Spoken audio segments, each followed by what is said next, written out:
Speaker Daudt, how are you? Well, good morning. The governor might be. I'm not sure. So you're down there at the RNC.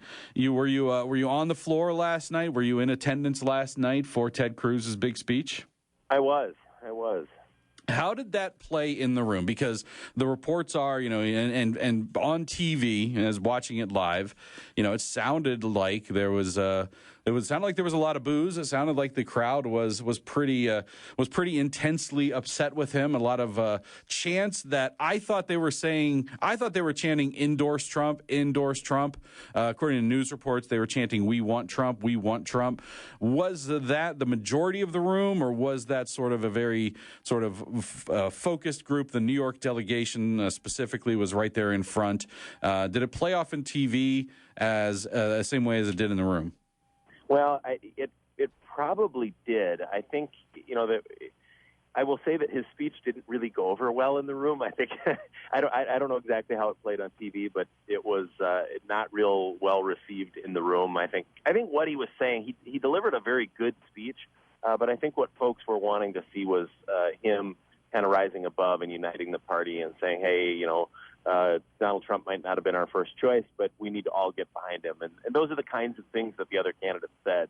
And when he didn't say that, and as he got towards the end of his speech, he started getting almost kind of heckled from the crowd. And yeah. They started kind of, first it was a couple of individuals, and then it kind of grew.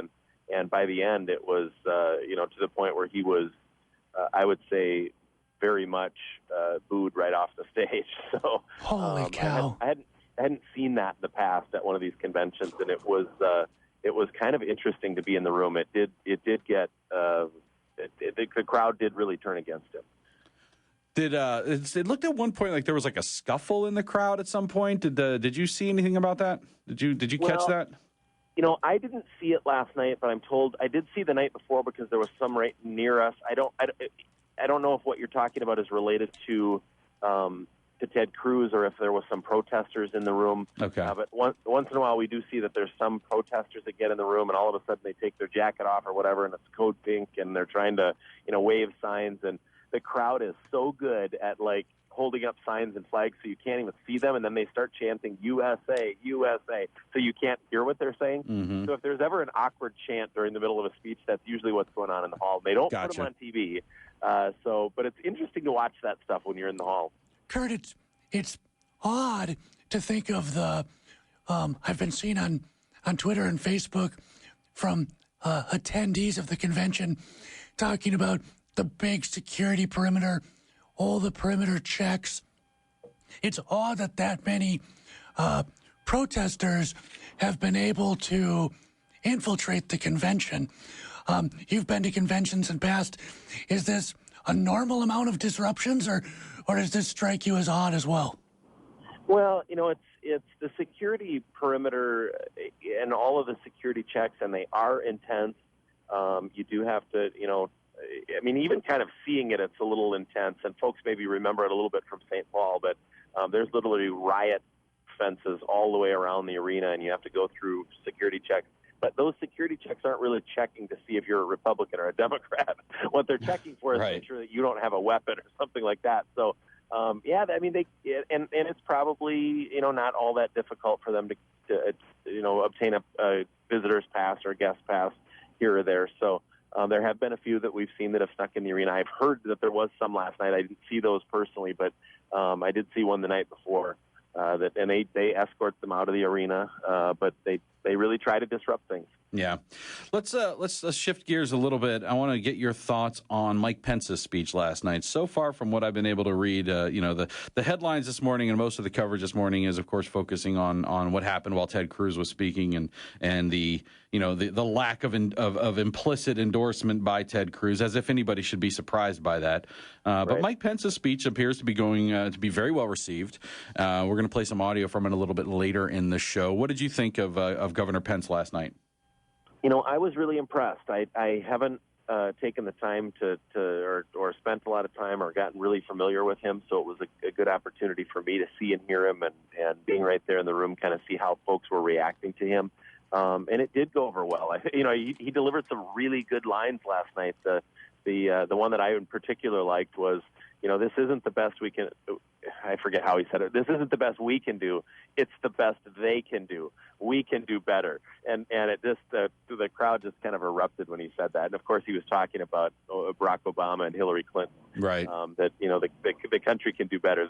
This might be the best that they can do, but we can do better. And folks really liked that in the room. So he was very, very well received last night.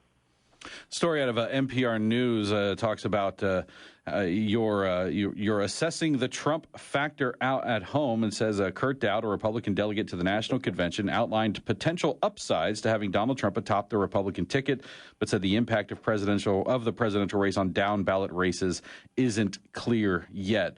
Where's do you have a sort of a gut instinct as to how Donald Trump is going to ultimately play here in Minnesota, and whether or not it's going to have any significant impact one way or the other on down ballot races? One of the things that really sort of stands out to me is that Donald Trump has not really seemed to put any effort into Minnesota at all. Didn't really compete to try to win the caucuses here, and we haven't heard much of anything from him here up here in Minnesota. Do you think the campaign is sort of written off the state, or do you expect it to maybe get more competitive as we get closer? He said a couple of weeks ago that and he listed a number of states that he wanted to compete in. One of them was Minnesota, and I think one of the things that we probably will see this cycle, Hillary Clinton is incredibly unpopular, and in order for her to win this election, it will have to be one of the most negative campaigns in history. And I think a strategy by Democrats in the House will be to try to tie all of our candidates to Donald Trump if if Hillary Clinton is successful in spending $1 billion to turn him into the devil that they want everybody to believe that he is. Frankly, I don't think Minnesotans react all that well to that sort of negative campaigning, and we've seen instances where that sort of thing can backfire. I think what Minnesotans really want to see is a substantive debate about issues. I think when it comes down to it, and we're there now, it's Hillary Clinton versus Donald Trump, and to me, that's a very clear choice. Hillary Clinton has done some things that really lead us to not trust her and not trust her as the president of the United States. So I think when folks go into the ballot box, they're going to say not just who do I like. This isn't reality TV, and it's not a popularity contest. It isn't who do I like.